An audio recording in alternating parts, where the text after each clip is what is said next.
იპოვეთ განტოლებათა სისტემის ამონახსნიო გვეუბნებიან და გვაქვს ორი განტოლება. x უდრის x + 1 და x კვადრატს + y კვადრატი უდრის 25-ს. მოდი დაახლოებით ავაგოთ ესენი ვინ იქნებიან, ნახოთ. ესე იგი, გვაქვს x კვადრატს + y კვადრატი უდრის 25-ს, რაც არის წრის, უბრალოდ წრეწირის განტოლება, რადიუსით 5, იმიტომ რომ 25 5-ის კვადრატია.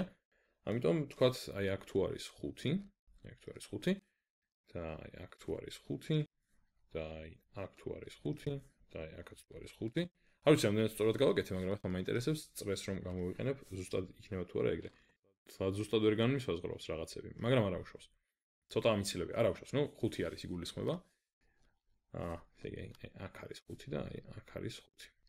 ახლა ეს არის წრე და ეს არის წრფე, y უდრის x + 1 არის წრფე, რომ აღნიშნო უცებ 1 2 2 3 4 და 5, მაშინ x + 1 გაივლის აი აქ და რადგან დახრილობა არის 1-ის ტოლი, იქნება აი ესეთი დაახლოებით.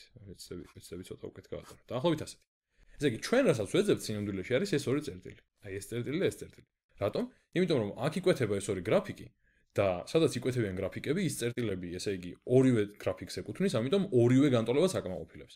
ამიტომ ახლა მოდი ავდგები მე და გადმოვწერ ამ ორ განტოლებას x კვადრატს + y კვადრატი უდრის 25-ს და y უდრის x + 1-ს. და ბარემ რადგან y გამოსახული მაქვს, ავდგები და ზემოთ ჩავსვამ y-ში x + 1-ს. მაშინ მექნება x კვადრატს დამატებული x + 1-ის კვადრატი უდრის 25-ს. x კვადრატი უდრის, კი არა და x კვადრატს დამატებული. მოდი ამას გავხსნი, მექნება x კვადრატს + 2x და + 1 ტოლია 25-ის. ესე იგი 2x კვადრატი, ესენი შევკრივე, + 2x და ეს 25 ორივე მხარეს რომ გამოვაკლო, მექნება -24, იმიტომ რომ აქ +1 მაქვს. უდრის 0-ს. ახლა რადგან ორივე, კი არა და სამივე იყოფა 2-ზე, ვარემ გავყოფ 2-ზე და მექნება რომ x კვადრატს + x -12 ტოლი არის 0-ის. ახლა ეს ისეთი განტოლებაა, რომ შემიძლია პრინციპში კვადრატული განტოლების გარეშე მარტივად მივხვდე, რომ -4 ჯერ -3, კი არა და უпростоრად 4 ჯერ -3 არის -12 და 4 + -3 არის 1.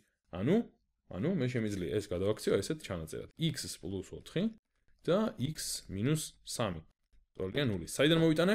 იქიდან რომ -12 უნდა იყოს რაიმე ორი რიცხვის ნამრავლი და აქ ერთიანი გვაქვს, ეგ უნდა იყოს ორი რიცხვის ჯამი. და 4-ის და -3-ის ჯამი არის 1 და ნამრავლია -12. მაშინ გამოდის რომ x-ი უდრის -4-ს ან x-ი უდრის 3-ს. ახლა ეს არ არის ამონახსნი. იმიტომ რომ x-ები ვიპოვე, y-ებიც მჭირდება მე. უნდა გავარკვიო y რას უდრის თითოეულ შემთხვევაში. მაქვს რომ y უდრის x + 1-ს, ამიტომ ამ შემთხვევაში y იქნება y ტოლი იქნება -4 + 1-ის, ანუ -3-ის და ამ შემთხვევაში y ტოლი იქნება 3 + 1-ის, ანუ 4-ის. და ეხლა უკვე გავარკვიე ნამდვილად რომ xy არის -4 - 3 ერთ შემთხვევაში და 3 და 4 მეორე შემთხვევაში.